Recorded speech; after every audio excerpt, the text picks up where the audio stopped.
quelles sont les particularités d'un ingénieur UTC? La particularité que je ressens à l'UTC, c'est déjà le fait qu'on choisisse ces UV. C'est-à-dire que finalement, même s'il y a des UV qui sont obligatoires ou qu'on ne peut pas passer outre, il y a un certain nombre d'UV qu'on a choisi.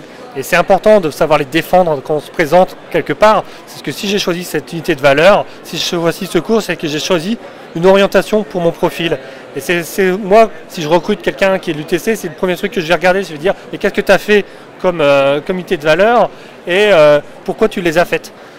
Et c'est l'ouverture. C'est-à-dire qu'à l'UTC, on peut certes faire un profil GSU, mais aller chercher quelques unités de valeur sur du génie informatique ou du génie mécanique ou de process pour dire parce que moi je m'oriente sur, je veux gérer des eaux en station d'épuration ou sur un métier assez précis. Et quand on voit arriver un étudiant, un ancien étudiant qui est passionné par les choix qu'il a fait, c'est un plus quoi. Et être ingénieur, jeune ingénieur et être engagé pour le développement durable, est-ce que c'est un plus? Oui, c'est un plus. Alors certes, beaucoup d'entreprises font un peu de greenwashing et mettent un logo vert.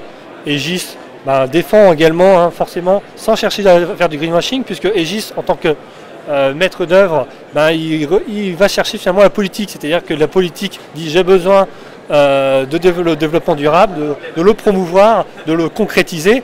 Un maître d'œuvre va prendre cette demande, ce programme et le concrétiser. Donc finalement, nous on est au cœur des questions environnementales parce qu'on est au cœur de la politique urbaine.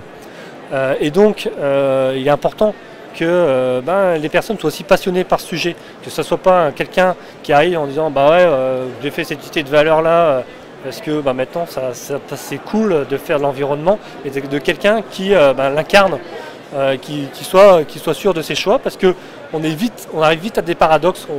On nous demande de faire quelque chose, mais ça coûte plus cher de faire de l'environnemental. Donc il faut savoir le défendre parfois, savoir défendre son projet envers les politiques et envers les personnes qu'on a en face de nous, pour que on pousse le projet quand même sur sa part plus environnementale et pas dans ses travers qui ne le sont pas toujours quoi.